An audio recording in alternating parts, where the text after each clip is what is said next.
Alléluia. Amen. Alléluia. Amen. Que le nom de Dieu soit béni. Amen. Que le nom de Dieu soit béni. Amen. Bonjour, peuple de Dieu. Amen. Bonjour, peuple de Dieu. J'espère que vous êtes bénis au nom de Jésus. Amen. J'espère que tout le temps qu'on s'est séparés depuis quelques jours, le Seigneur était avec vous et il vous a rendu visite. Ce jour, le Seigneur nous rend visite encore d'une manière spéciale, en nous donnant une autre lumière de son royaume. Une lumière que les uns et les autres n'arrivent pas à accepter par rapport à son contenu. Une lumière que les uns et les autres ne veulent pas considérer parce qu'ils se refusent de changer leur comportement. Ils se refusent d'être agréables à Dieu, ils se refusent de se repentir. Une connaissance de la divinité qui entre dans le cadre de notre vie journalière afin de nous conduire à l'éternité au nom de Jésus. Cette lumière, il s'agit de l'enfer. Ce que Dieu nous a gardé ce soir, ce qu'il m'a gardé, t'a gardé ce soir comme bénédiction, c'est de te parler, de te donner la lumière de la révélation de l'enfer pour pouvoir te conduire à garder profondément et à manifester la crainte de son nom. Sans crainte de Dieu, ma vie, ta vie est vaine. L'enfer existe. Au titre de mon message, c'est Jésus m'a montré l'enfer. Je commence ce message par une histoire d'une sœur qui a vécu l'enfer par une visitation divine. Ce jour-là, elle était dans sa maison. Elle était avec son mari. C'était un matin où, à son réveil, elle n'avait pas de symptômes. Elle était bien portante. Elle s'est retrouvée qu'au fur et à mesure où le jour se levait, elle réalisait qu'elle ne se sentait pas bien, qu'elle avait des malaises. Mais cette fois-ci, elle n'arrivait pas à expliquer exactement ce qu'elle ressentait. C'était tout simplement la préparation de la visite du Seigneur Jésus-Christ par rapport à sa consécration. Cette sœur, ce matin-là, pendant que son mari a vu qu'elle n'était pas bien, il ne voulait pas aller dans son lieu de service. Et son mari lui a proposé de rester pour l'assister jusqu'à une certaine heure, que si sa santé ne change pas, il pourrait l'amener à l'hôpital. Mais la sœur a dit à son mari non. Il fallait qu'il parte au travail et qu'elle reste avec le Seigneur. Parce que l'Esprit de Dieu l'a fait comprendre qu'elle n'était pas seule, elle était avec son Créateur. Tout d'un coup, quand son mari est parti, elle a reçu une visite spéciale. Nous allons écouter son témoignage qui va nous édifier en ce jour et qui va nous donner la puissance de l'amour, de la consécration radicale envers notre Père pour nous délier des ténèbres de ce monde et pour nous attacher à la lumière divine. Écoutons son histoire. Ce matin-là, mon mari se levait pour se rendre à son travail. Voyant que je n'étais pas bien, il me dit, je ne veux pas te laisser seule. Je lui répondis, va, je ne suis pas seule. En effet, ô Église du Seigneur, le Seigneur était tout près de moi, dit la sœur. Elle s'appelle Sœur Marie. Ce moment que nous connaissons tous, un jour, j'ai senti la mort tout près de moi. J'ai saisi le téléphone pour appeler des êtres chers, des bien-aimés.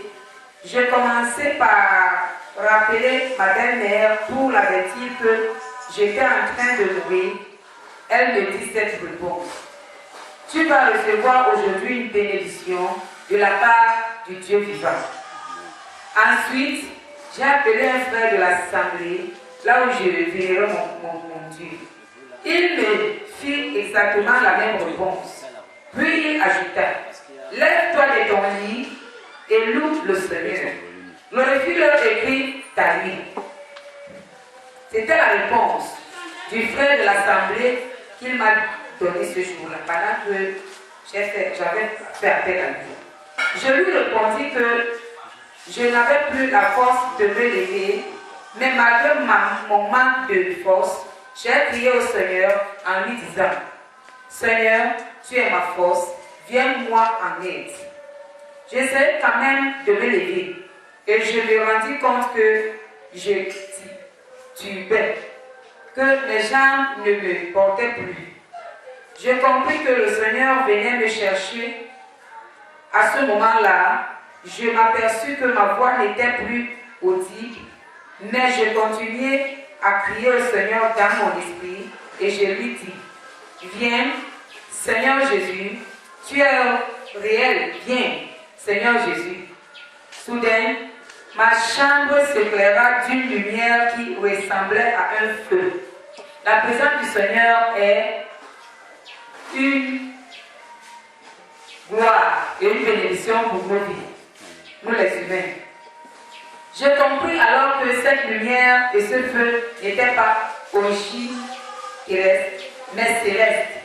Je vis les anges descendre du ciel et se promener dans ma chambre. Je les entendis très clairement parler entre eux, en allant d'une extrémité à l'autre de la pièce. Je voudrais que vous sachiez que les anges sont envoyés de la part de Dieu très haut pour nous protéger. Je vais vous dire une chose, sœur en Christ, frère, qui me regardait en ce moment. Quand Jésus descend, le ministère des anges également descend avec lui. Parce qu'il est toujours escorté par ses serviteurs, qu'on appelle anges. Quand ils arrivent dans une maison, la maison change de position, la maison change de lumière, la maison change de bénédiction, la maison change. Cette maison reçoit la gloire de Dieu.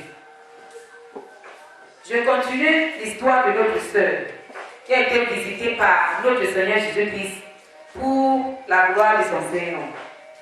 Je continue à crier à celui qui pouvait me rendre la vie. Subitement, je vis un être merveilleux, plus merveilleux que les anges et que les archanges. La sœur voulait nous dire tout simplement que Jésus est très différent des anges. Les anges sont très beaux, merveilleux, ils sont agréables, mais Jésus est au-delà de leur image. Jésus est au-delà de leur beauté. La beauté de Jésus est incomparable. Je continue la suite de l'histoire de notre sœur. Il était grand et fort, Jésus-Christ de Nazareth. Jamais je n'avais vu un homme d'une telle stature. Il était entièrement vêtu de blanc, avec une ceinture en or. Sur sa poitrine, il portait une inscription en or avec ces mots, fidèle et véritable. Il était chaussé de sandales. Ses cheveux étaient brisés. Il s'agit de notre Seigneur Jésus-Christ, le Fils du Dieu vivant. Quand il se présente à toi, il apporte une beauté spéciale. Sa beauté seule te conduit à comprendre que dans ta vie, il n'y a que la seule présence qu'il te faut pour continuer à vivre sur la terre des vivants. Je continue la suite de l'histoire de notre sœur, la sœur Marie. Il était chaussé de sandales. Ses cheveux étaient brisés. Il était comme du feu et de la laine blanche. Il brillait comme le soleil. Ses yeux étaient comme des flammes. Et son visage exprimait la douceur et l'amour. Oh, Jésus-Christ est le maître de l'amour. Dans Jésus, on voit l'amour qui reflète. Et l'atmosphère de l'amour qui reflète dans la présence de Jésus apporte en moi, en toi sœur, en cette sœur qu'il avait reçue ce jour-là, la paix, la joie, la santé et l'éternité. Nous n'avons pas besoin de rechercher quoi que ce soit ou qui que ce soit, en dehors de celui qui a donné sa vie en rançon pour que nous soyons sauvés. Celui-là qui ne s'est pas réservé, il a tout donné, tout ce qu'il avait. Qu'est-ce qu'il avait à nous donner? C'est sa vie. Sa vie qui était pleine d'amour. Nous n'avons pas besoin d'autre chose dans ce monde pour vivre à l'aise de l'amour du Seigneur. Nous pouvons rencontrer les amours. L'amour de papa qui t'a accouché, maman. L'amour de la famille qui t'a reçu. L'amour des frères et sœurs que tu as trouvé en place pendant que tu naissais. L'amour des voisins, des amis, des compagnons et compagnies.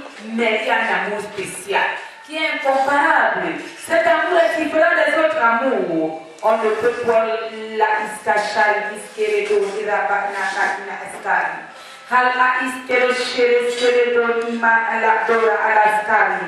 Ma soeur, mon frère, iske shere karkina aski ab aniskaria. Tu as besoin de prier au Père de la création qui m'a aimé, qui t'a aimé, qui a aimé la sœur Marie, en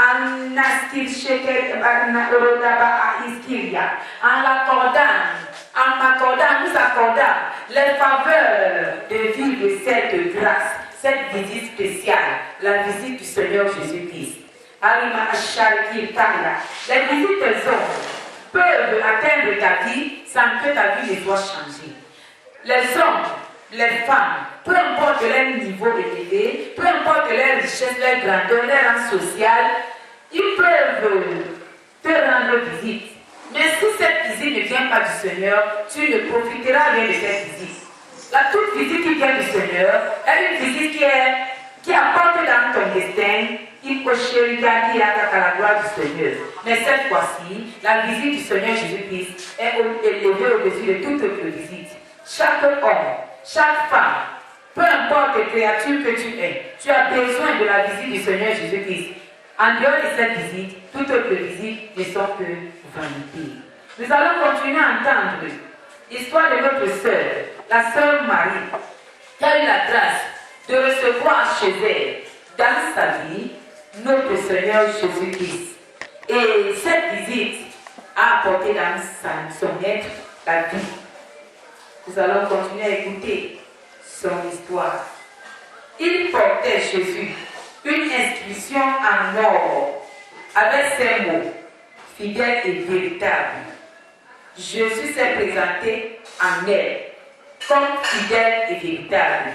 Il peut se présenter à toi, à moi, à un autre qui comme homme, femme, selon lui, enfant, comme il veut. Il peut se présenter à toi comme mari. Il peut se présenter à toi comme lumière. Il peut se présenter à toi comme pardon.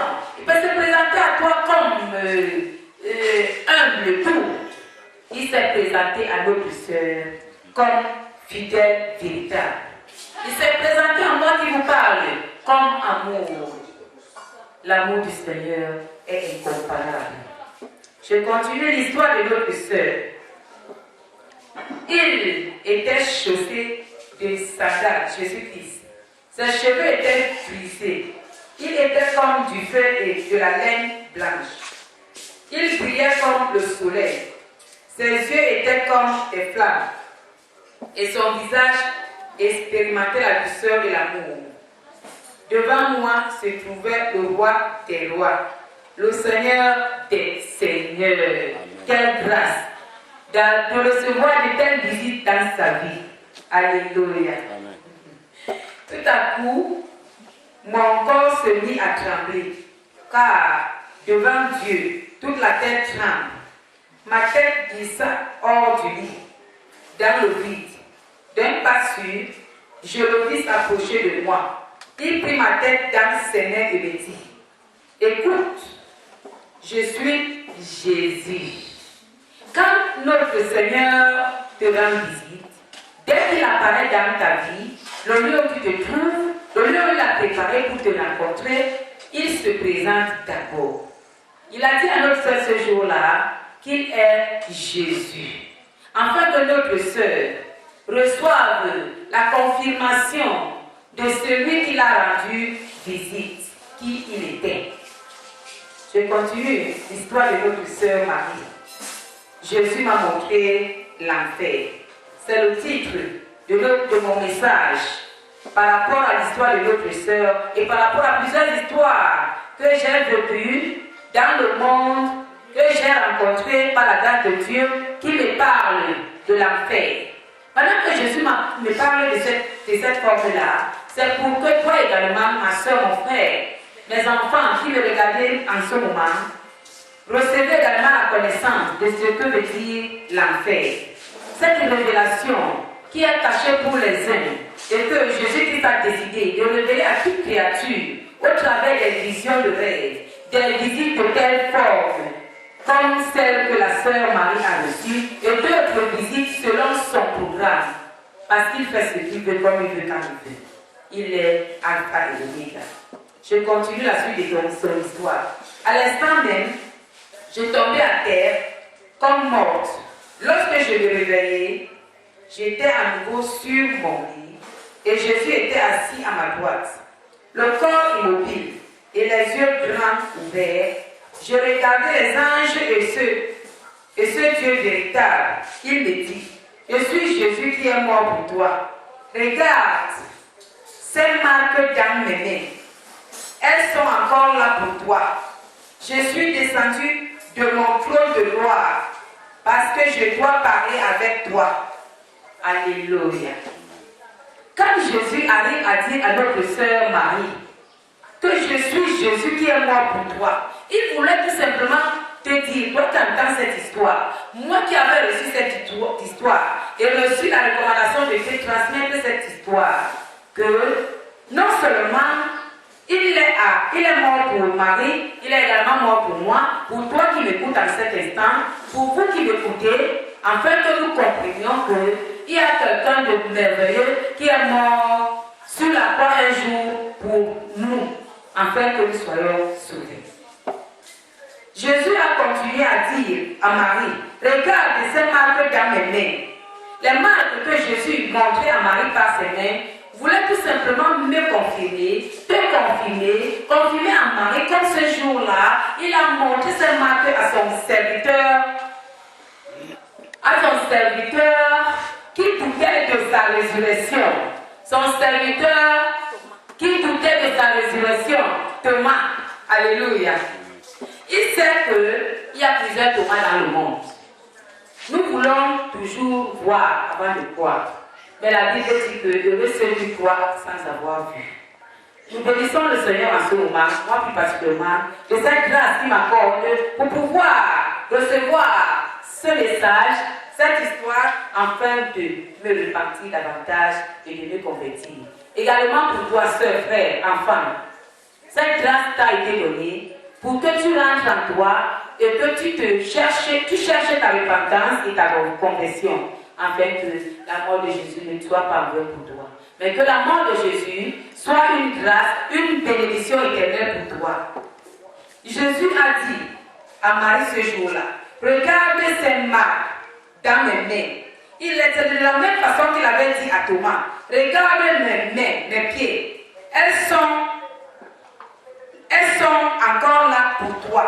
Jésus voulait dire que quand je me présente de telle forme, c'est pour te ramener, te rappeler, te confirmer que réellement, moi le chemin, la vérité et la vie, qui s'est présenté un jour dans le monde pour accomplir un destin déterminé, donné par le Créateur qui a tant aimé le monde, que cela a été réel, cela a été manifesté par moi Jésus, qui a pris la place de l'agneau, afin que je sois sacrifié, non pas selon les hommes, ni selon Satan, mais selon les désirs de mon Père et mes propres désirs par l'amour que nous avons manifesté pour le monde. J'ai fait cela pour que toi, Marie, c'est ce que Jésus a dit ce jour-là à Marie, et à moi qui a reçu ce témoignage, et à toi qui le reçois en ce moment, pour que tu sois sauvé. Pour que vous soyez sauvés, si et seulement vous croyez en moi. Elles sont encore là pour toi. Je suis descendu de mon trône de gloire parce que je dois parler avec toi. Quand Jésus descend de son trône de gloire pour parler avec moi, pour parler avec toi. Comme ce jour, il est descendu pour parler avec Marie. C'était tout simplement pour pouvoir confirmer à Marie et à moi qui a reçu ce message et à toi qui l'écoutes en ce moment que l'amour de Dieu est manifesté dans ma vie, dans ta vie et dans la vie de Marie. Jésus voulait dire, et il continue à le dire, par cette présence, par cette visite, que tu es mise à part. Que je suis mise à part, que Marie est particulière. Marie est mise à part. Elle vient du ciel. Jésus rend visite plus particulièrement à ceux-là qui sont de lui, qui viennent de lui, qui sont de sa famille, la famille de lumière, la famille d'Abraham, la famille d'Isaac, de Jacob. Ce jour-là, la Bible nous a parlé d'un serviteur de Dieu qu'on appelait Abraham. Dieu, dans la marche avec Abraham, par rapport à plusieurs espoirs, un jour, au travers d'une obéissance spéciale élevée par Abraham, dans le peuple que Dieu lui a mis, il lui a demandé de lui donner son unique fils, Isaac. Et Abraham, dans l'amour qu'il portait avec son Créateur, il a donné son enfant à ce Dieu-là qui lui avait béni. Et la Bible nous dit que, après cet acte-là, Dieu s'est tourné à gauche, il s'est tourné à droite, il a regardé la terre, il a dit à Abraham, maintenant mon fils, je comprends que tu m'as aimé, et que tu m'aimes, et que tu m'aimeras toujours, parce que cela n'a pas été donné par un autre que toi. Et pendant que cela t'a été donné par les faveurs que je t'ai accordées, tu m'as confirmé que tu m'appartiens, que tu m'as aidé et que tu m'as abandonné ta fille. À partir d'aujourd'hui, toi, Abraham, tu ne seras plus appelé Abraham, tu seras appelé Abraham. Et Abraham signifie quoi? Tu es le père des nations. Toutes les familles de la terre seront bénies en toi, Abraham. Même les familles les plus misérables, peu importe la position de la famille, peu importe le village que cette famille sort, mais si cette famille ou Acharki Nakadia marche sur tes traces, elle est venue de toi, cette famille-là est une famille bénie. Ces enfants qui sont dans cette famille sont les enfants de la bénédiction.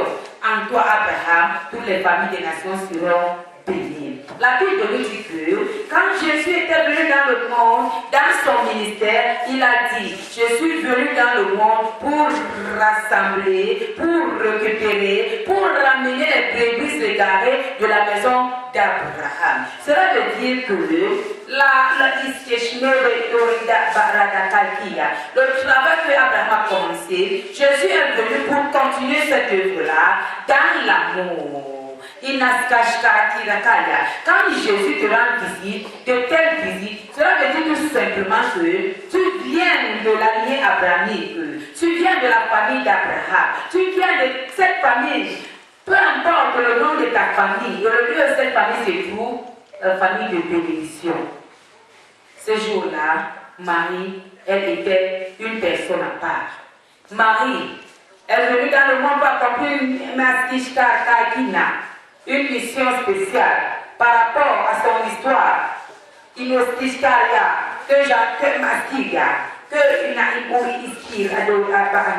Alléluia. Par rapport à cette histoire que tu entends en ce moment, Jésus dit à Marie, Marie, écoute, je suis Jésus qui est mort pour toi. Regardez ces marques dans mes mains, elles sont encore là pour toi. Je suis descendu de mon trône de gloire parce que je dois parler avec toi. Quand Jésus parlait avec toi, tu es béni.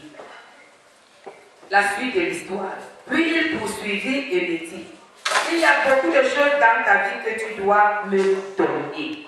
Cette fois-ci, Jésus a rendu visite à la sœur Marie parce que Jésus voulait que Marie s'abandonne entièrement à lui.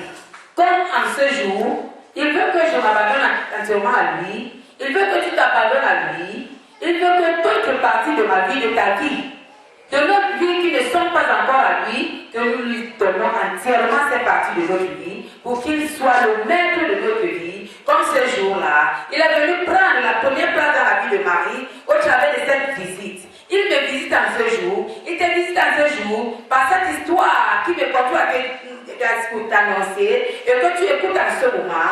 C'est cette visite-là qui est en train, ou de te faire comprendre que rentre à l'intérieur de toi et fais les années de conscience. Regarde encore dans quel domaine Jésus-Christ a besoin de prendre possession de ta vie. Je dois regarder encore dans quel angle de ma vie Jésus doit encore entrer pour régner. Parce que Jésus n'aspire qu'à Sharia. N'entre pas dans une vie en partie, mais en totalité.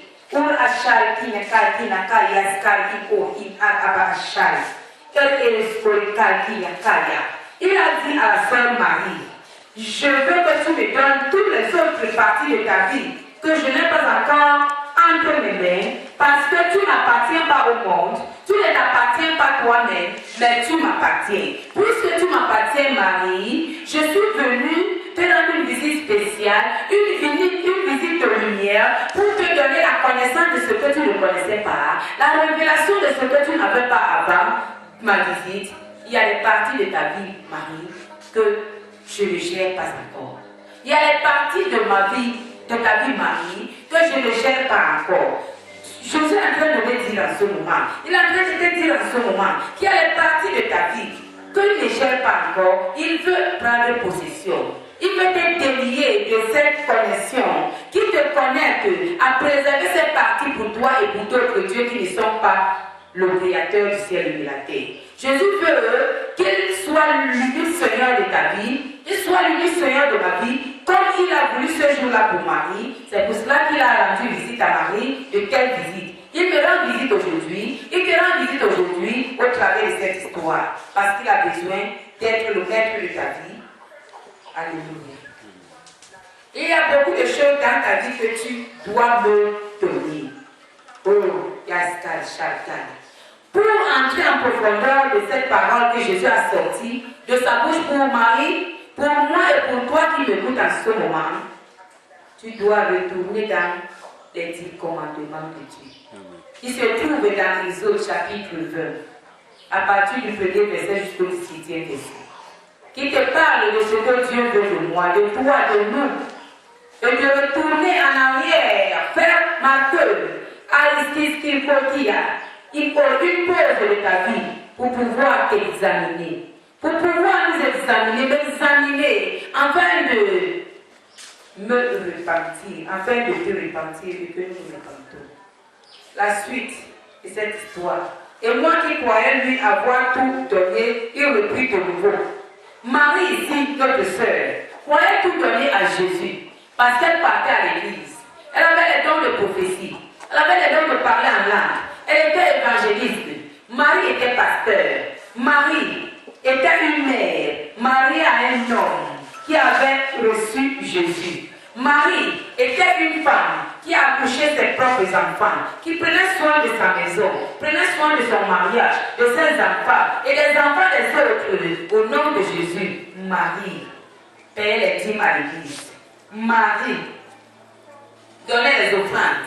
Marie faisait le vœu à Dieu. Mais cependant, il y avait d'autres parties de sa vie qui n'étaient pas encore données au Seigneur. Marie ne savait pas que cette partie était encore réservée. Quand Jésus est arrivé, Marie s'est regardée. Elle s'est posé la question.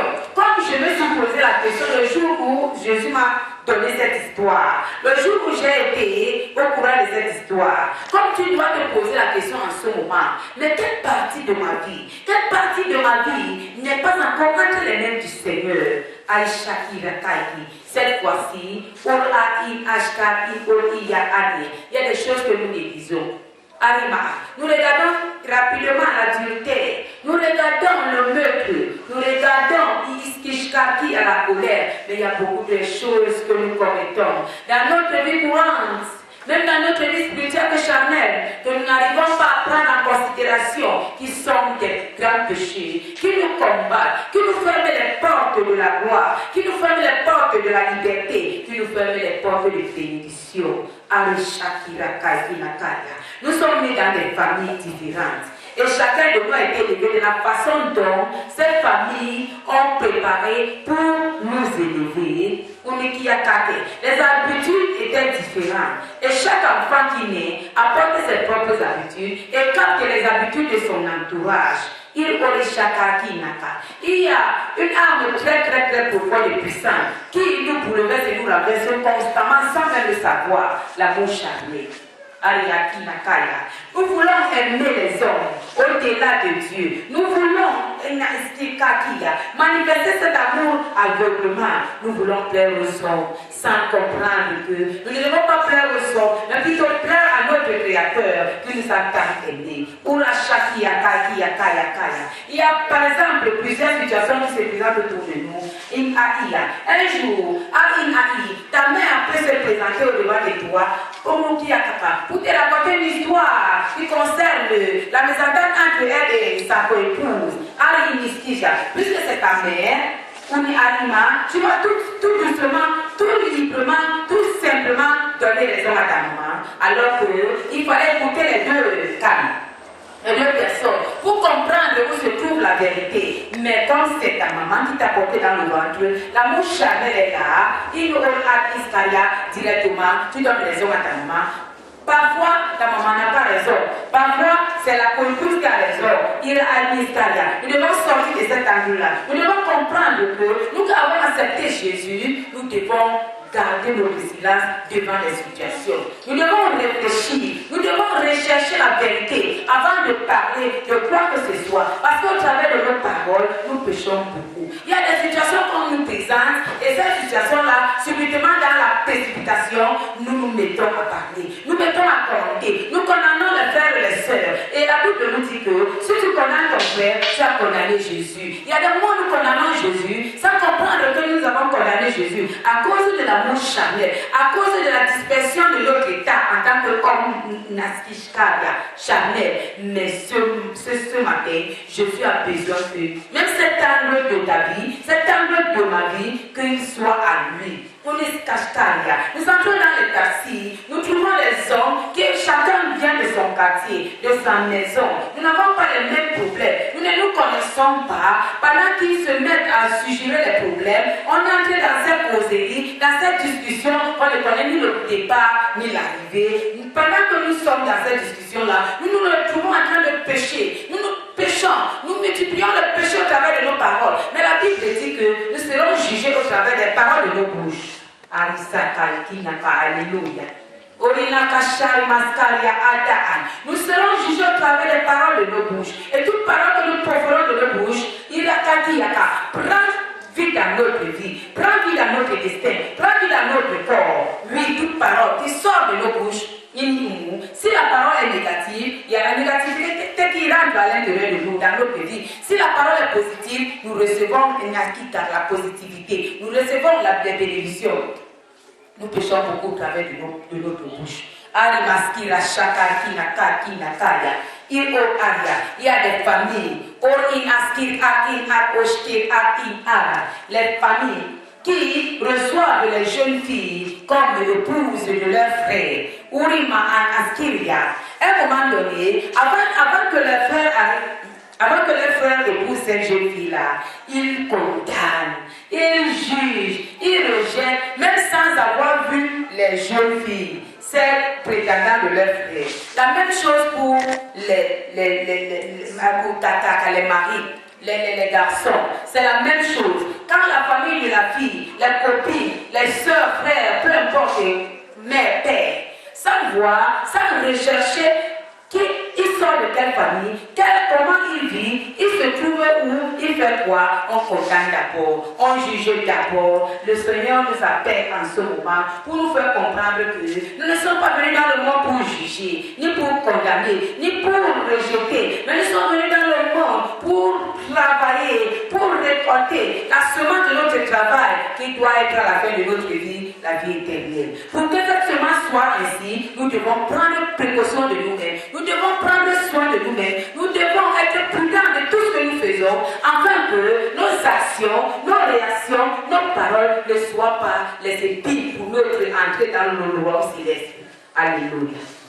Toi qui es tout dans ce moment, sœur, frère, qui est tombé par rapport à cela, qui vit cela, en croyant qu'il est en train de bien faire, la puissance de la parole qui vient de l'Esprit de Dieu te dit en ce moment que tu dois te repentir. Tu es en train de commettre un péché sans le savoir. Tu ne connais pas la vie, tu ne connais pas le garçon, tu les juges.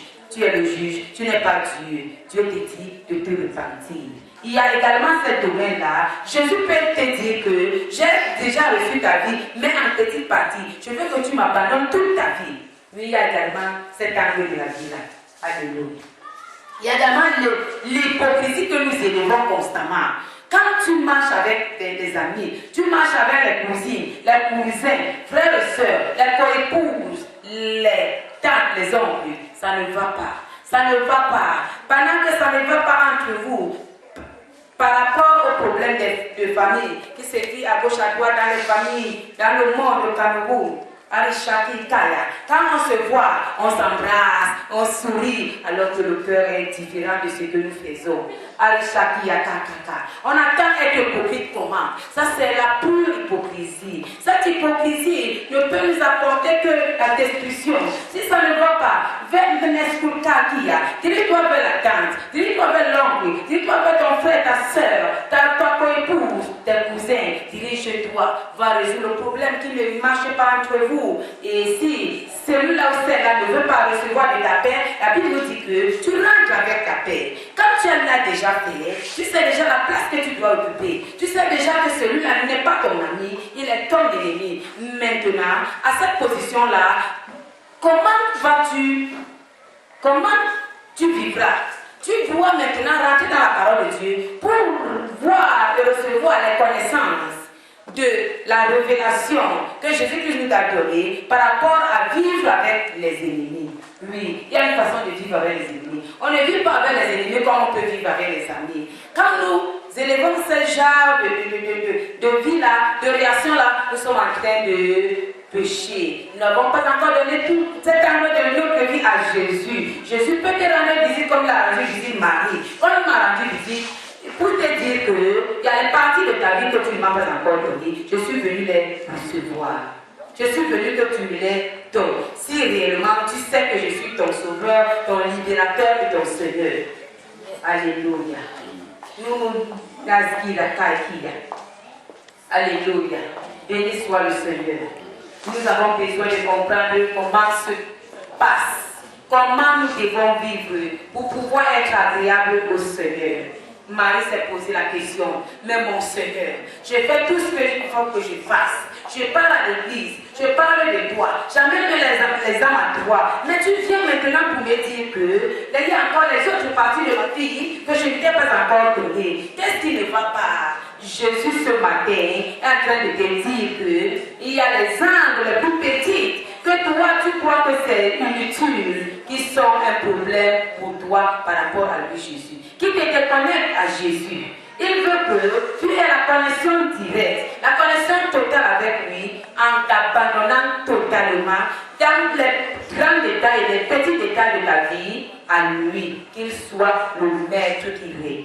Quand Jésus est le maître de ta vie pour régner, aucune partie de ta vie n'est réservée pour toi, ni pour qui que ce soit, mais toutes les parties de ta vie sont à lui et à lui seul.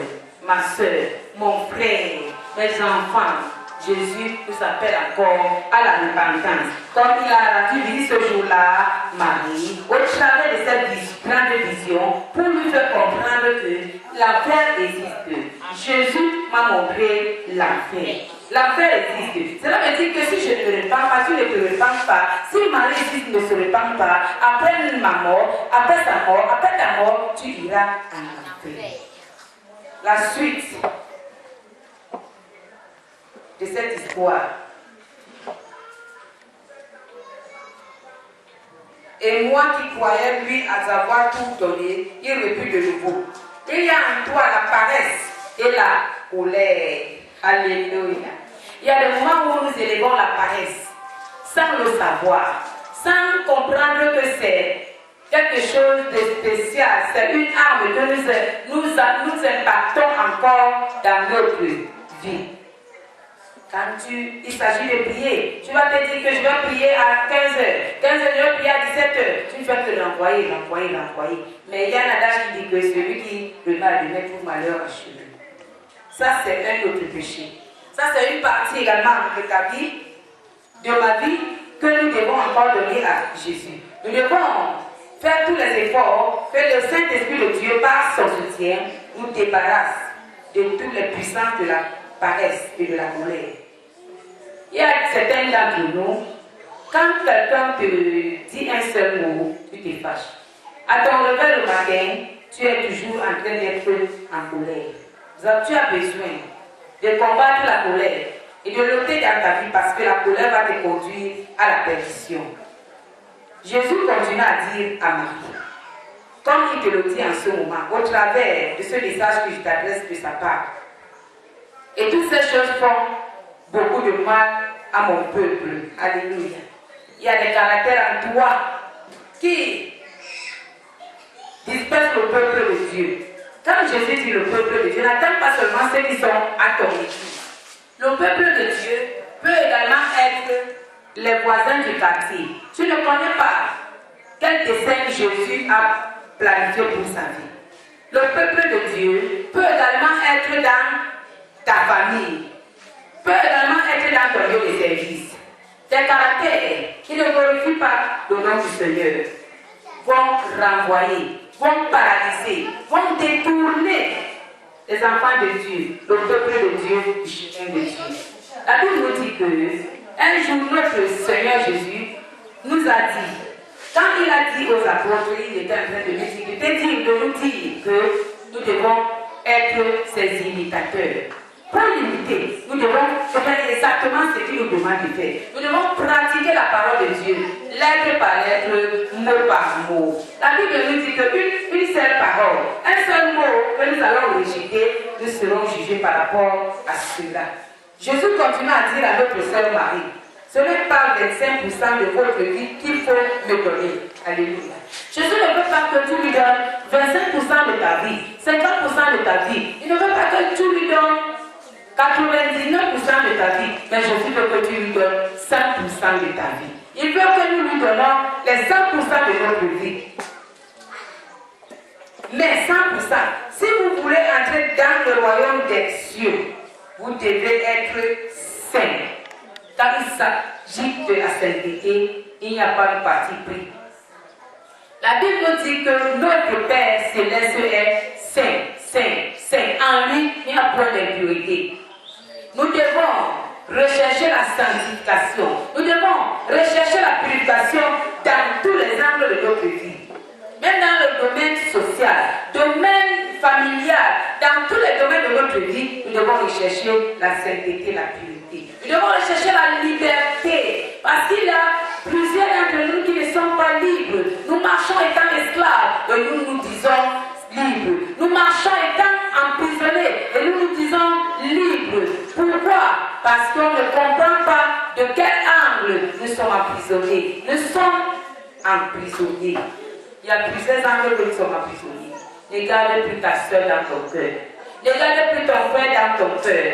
Libère-toi, va vers ton frère, repens-toi, sors ce qui t'a fait de mal, libère-toi totalement, exprime-toi.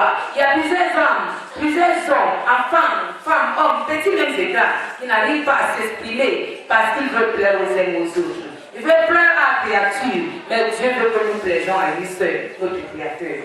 Il veut que nous faisons ce qui est agréable à lui.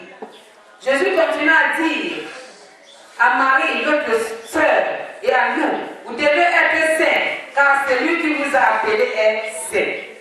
Qui nous a appelés, c'est notre Père. Qui nous a appelés, c'est Jésus-Christ. Qui nous a appelés pour le salut. Je suis venu te chercher pour que tu fasses un voyage avec moi. Quand Jésus a fini de dire à sa servante ce qu'il fallait encore, ce qu'elle devait encore faire pour se consacrer radicalement à lui, il fallait encore que les autres domaines de sa vie, la colère, la paresse, soient ôtés de sa vie. Qu'elle rejette tout cela, qu'elle se sépare de tout cela, qu'elle se repente par rapport à la paresse, à la colère. Et Jésus lui dit, encore, je veux faire un voyage. Quel voyage Jésus devait faire avec la sœur Marie? Quel voyage Jésus veut que tu fasses avec lui en ce moment en écoutant ses paroles. Il veut que ce jour-là, il avait voyagé avec Marie, il a pris l'esprit de Marie, il l'a mené en enfer. Gloire à Dieu. Pendant que tu écoutes ce message, par les pensées de l'esprit, tu peux voyager maintenant avec Jésus. Amen. Par les pensées de ton esprit, tu peux voyager maintenant avec Jésus pour te retrouver en enfer et pour te retrouver également au royaume des cieux. Afin que toi-même, dans ton fond intérieur, tu arrives à te décider. S'il faut continuer dans cette servitude-là, de toutes ces réactions, ces comportements, ces caractères qui te rendent encore en servitude, ou il faut te détacher de ces caractères, il faut te délier de ces caractères. Tu choisiras, ma soeur, mon frère, mes enfants, nous devons choisir par rapport à cela. Mais pendant que j'ai écouté cette parole, que j'ai écouté cette histoire, que j'ai vu cette histoire en esprit, je me décide de me séparer de tout ce qui doit être séparé de ma vie. Je te dis également, sœur, frère, tu dois également prendre une décision, mais cette fois-ci la bonne décision. C'est pas toi de tous ces caractères-là, car la Bible nous dit que tout est permis, mais tout n'est pas utile. Qu'est-ce qui peut être utile pour toi? Qu'est-ce qui est utile pour moi? Tout ce qui est utile pour moi est tout ce qui entre dans le cadre de mon voyage pour le royaume céleste. C'est tout cela qui est important pour moi. Et c'est ce que je dois me consacrer à recevoir, à rechercher, à m'efforcer d'avoir. Tu dois faire la même chose, d'une manière ou d'une autre, afin que la vie sur la terre ne soit pas en vain, mais que ta vie sur la terre soit une bénédiction pour la gloire du Seigneur. Amen. Marie, je vais faire un voyage avec toi.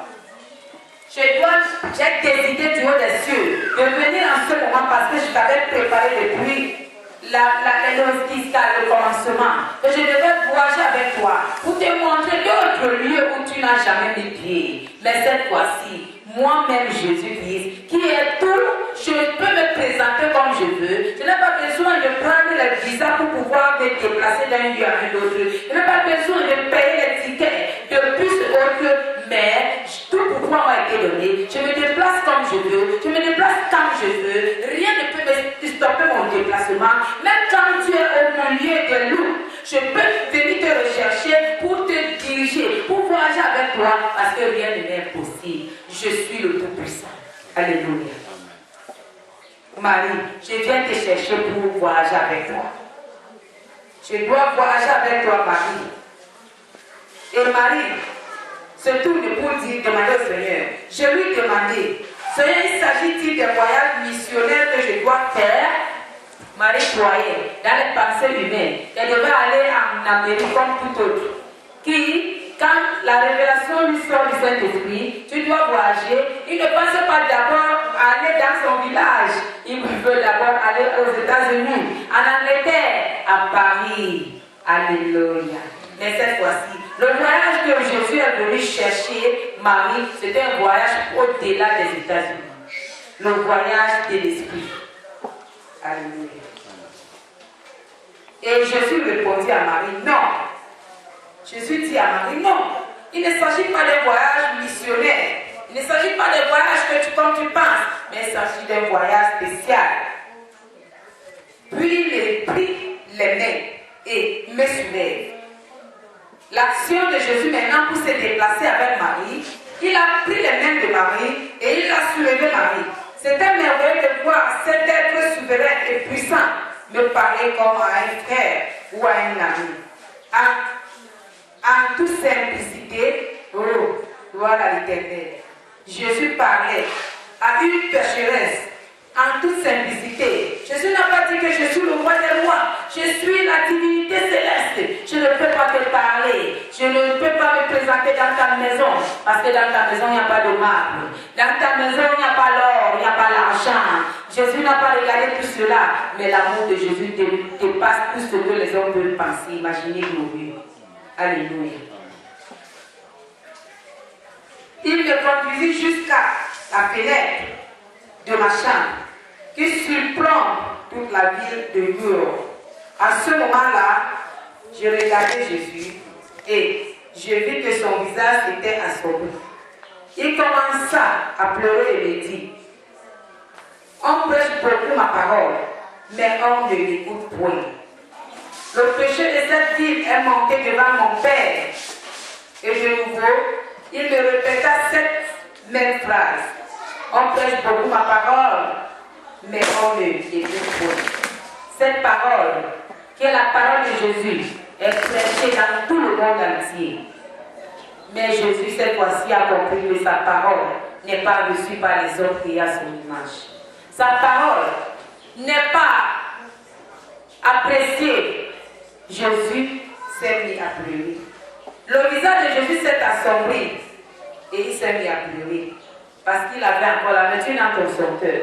Il a compris que les hommes, que lui Jésus a donné sa vie pour que ces hommes soient sauvés, n'ont même pas compris ce mystère. Oh, Jésus a besoin de toi, ma soeur, mon frère. Il a besoin de nous pour que sa joie demeure, rayonne dans son visage. Il continue avec Jésus, notre soeur Marie. Dans cette ville, j'ai vu des homosexuels et parmi eux, des dirigeants de ce pays.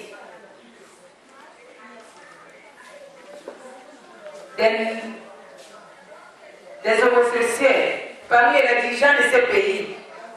Et d'autres abominations qui étaient en Rimouski, les dirigeants de ce pays, et d'autres abominations. Et certaines personnes, que moi Jésus, je ne m'attendais pas qu'il tient ma Bible. Il était uni avec cette homosexualité-là. Et le Seigneur me dit, c'est une autre Sodome. Où tu te trouves-tu? Tu te trouves dans Sodome et dans Gomorrhe. Sodome et Gomorre, ne veut pas seulement dire le Sodome où les anges du Seigneur ont délivré l'autre de sa famille. Sodome représente le lieu où tu te trouves qui est abominable aux yeux du Seigneur. Sodome et Gomorre représente ta famille qui est en abomination aux yeux du Saint des Saints. Sodome et Gomorre représente ton village, ton pays, ta société, ton église, tes assemblées, tes réunions qui sont en abomination envers le Seigneur. Sodome et Gomorre. Jésus a classé ce pays comme Sodome et Gomorre. Et Jésus continue à lui dire, à Marie, celui qui parle est vivant. Moi, Jésus, qui parle, je suis vivant. Les jugements de mon Père vont bientôt tomber sur cette vie. Alléluia. Nous devons comprendre que quand nous vivons dans Sodome et Gomorre et que nous sommes liés à eux, un jour, le jugement de Dieu tombera sur nous. Le jugement de Dieu tombera dans notre nation, dans notre village, dans notre quartier, dans notre famille, si seulement nous ne repentons pas. Jésus a besoin que nous nous repentons. C'est pour cela qu'il rend visite les uns et les autres, les gens qu'il a choisis depuis la fondation du monde, pour les montrer la révélation de l'enfer, afin que quiconque en doutait encore comprenne que l'enfer existe. Il dit dans sa parole, malheur à toi qui a entendu mes paroles, qui n'a pas pu les mettre en application, malheur à toi. Et cette fois-ci, Jésus-Christ a mis tous les armes nécessaires pour pouvoir faire entendre sa parole, même aux pygmées de la forêt. Peu importe là où les hommes se trouvent, la parole de Dieu a retenti. Même dans le désert, même dans les eaux, dans les montagnes, les collines, la parole de Dieu retentit nuit et jour. Et le Saint-Esprit en action. Pour pouvoir donner aux hommes la capacité de pratiquer cette parole lettre par lettre, mot par mot. Frères, sœurs, enfants, peu importe qui tu es, créature de Dieu, nous avons besoin de recevoir cette parole pour la mettre en application. Parce que sans cette parole, la vie dans ce monde n'est que dégoûtante. La vie dans ce monde n'est que malheur, n'est que tristesse. Mais pour que nous arrivions à vivre la joie, la liberté, nous arrivons à vivre la bénédiction, la paix, la guérison, la santé, nous devons recevoir cette parole. Parce que dans cette parole se trouve le contenu, tout le contenu de notre vie. Gloire à Dieu. Et mon Père va bientôt tomber sur cette vie. Et elle continue en disant, Je me prosternais devant le Seigneur. C'est Marie qui le dit en pleurant. Il me dit, ne crains point, car quand les jugements vont tomber sur ce monde, mon Église ne sera plus sur la terre. Quand Jésus dit à sa servante que quand le jugement tombera dans ce monde, son Église ne sera plus sur la terre, cela veut dire tout simplement qu'il aura déjà récupéré, rassemblé, mis à part ceux-là qui l'appartiennent, qui viennent de lui, qui sont de lui et qui sont pour lui, dans un âge. La parole de Dieu nous a parlé du jugement de lui, où Jésus viendra séparer les bons et les mauvais. Il prendra ceux qui sont bons, ceux qui ont pratiqué sa parole, ceux qui ont reçu son amour et qui l'ont mis en évidence pour leur cheminement terrestre, et il les récupérera pour la gloire de leur salut. Il les récupérera pour le grand jour et le grand festin qu'il a gardé pour ceux-là qui l'ont aimé depuis la création du monde. Il veut te dire, il veut me dire, il veut nous dire que nous devons nous réveiller de notre sommeil. Nous devons nous lever. Nous devons prendre les décisions de rentrer en profondeur de notre être, de regarder autour de nous et chercher à comprendre qu'est-ce qu'il faut pour nous, qu'est-ce que nous avons besoin, qui est pour notre bien, qui est pour notre bonheur éternel. Tu n'as pas besoin de faire comme ta mère, ton père, tes soeurs, tes cousins, ton entourage qui n'ont pas la crainte de Dieu. Mais tu as besoin de faire comme Dieu attend de toi. Comme la parole de Dieu te parle, te dit, dans les médias, dans les télévisions, dans la Bible et par les prophètes. Les prophètes, les oins de Dieu. Tu as besoin d'écouter cette parole pour ta vie. Tu as besoin en ce moment de prendre une décision pour rechercher de ce Jésus-là, qui est amour, qui a envoyé son esprit pour le remplacer dans ce monde, qui est à Ibusku en travail, il faut hier qu'il te rende également visite.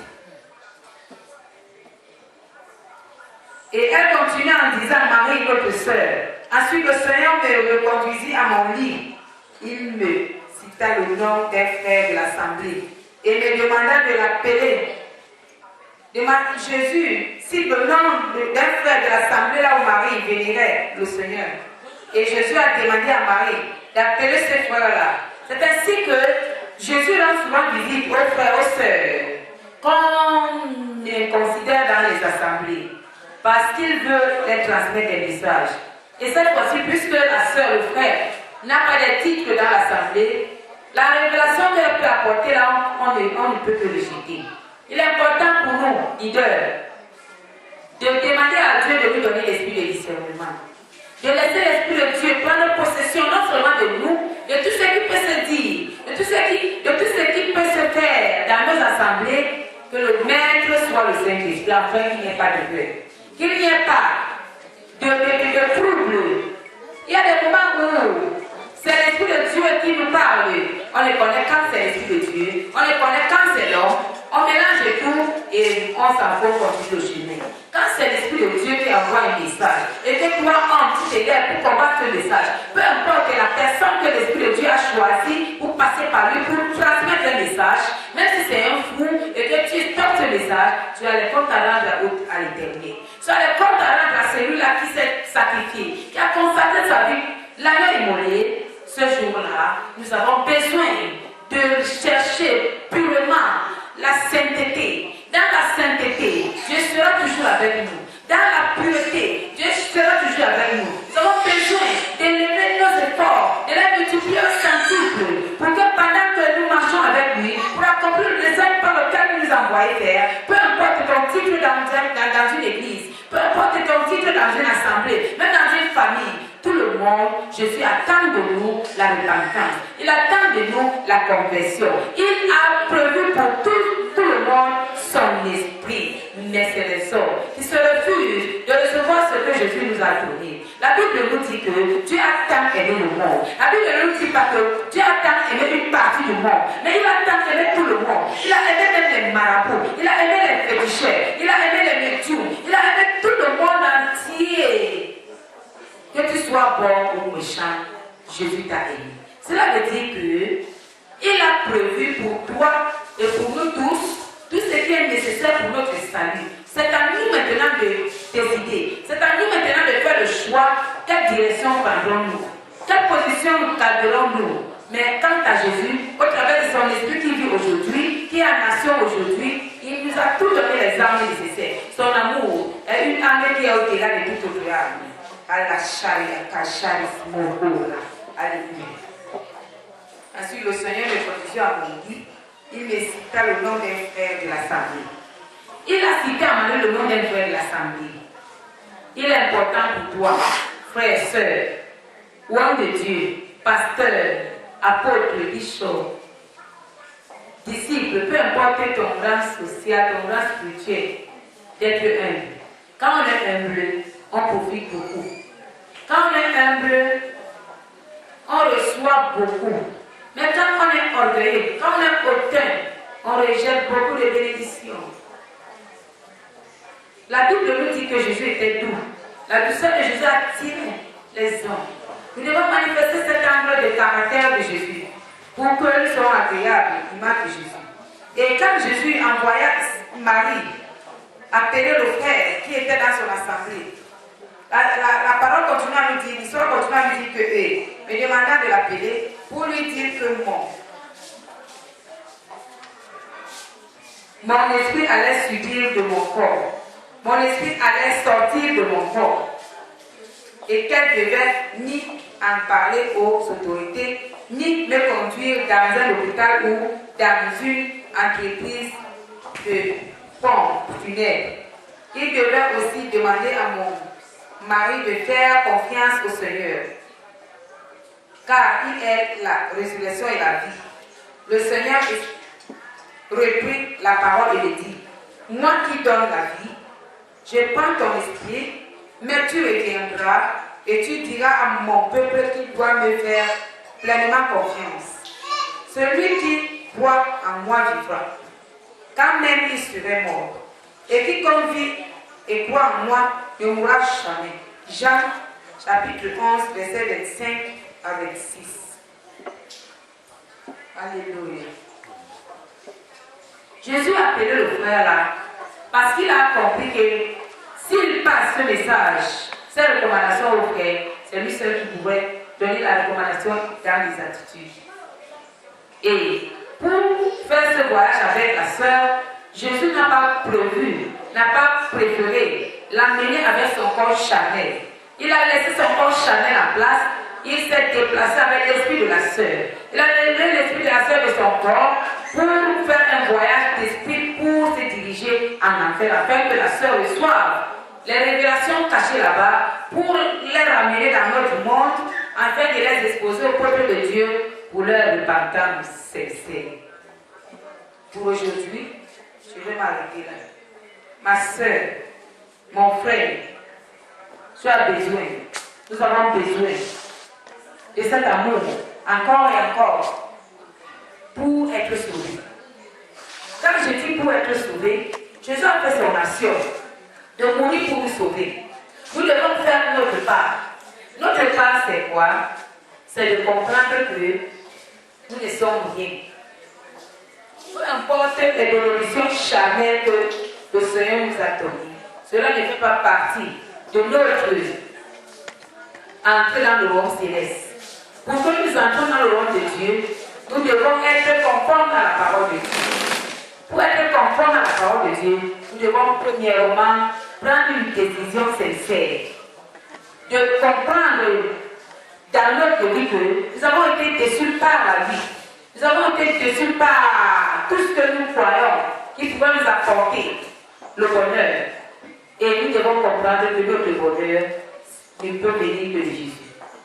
Prends la décision ce matin, ma soeur, mon frère, mes enfants, peu importe qui tu es, de te repentir et de te convertir. Pendant que tu prendras cette décision, dans ton cœur, parle à ton Dieu. Les paroles que tu auras à lui dire, afin que tu avais de ces paroles-là, le Seigneur qui est prêt pour recevoir quiconque vient à lui, il te reçoit dans son royaume. qui te donne les capacités de te délier de tous les péchés qui ont comblé ta vie et qui t'ont mis en servitude. Nous prions beaucoup pour les combats spirituels, pour la délivrance, pour briser les alliances. Nous prions beaucoup.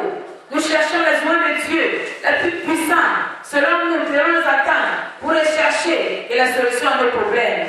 Pour chercher les solutions à nos problèmes. Nous cherchons la guerre et nous prions pour la guerre, afin que la prière nous sorte de la servitude, de la malédiction et de toute autre situation négative qui se trouve dans le monde, qui se vit dans nos familles, dans nos quartiers, dans nos villages.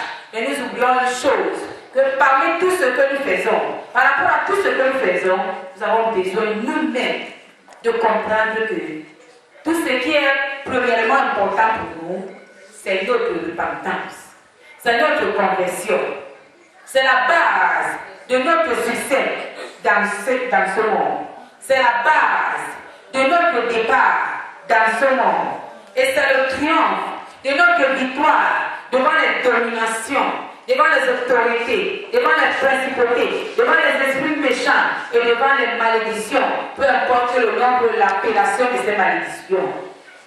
Ce soir, l'amour de Dieu se repose sur moi, sur toi qui m'écoutes, sur nous tous, afin que ce que Dieu a prévu pour nous, et cela soit accompli maintenant et pour toujours.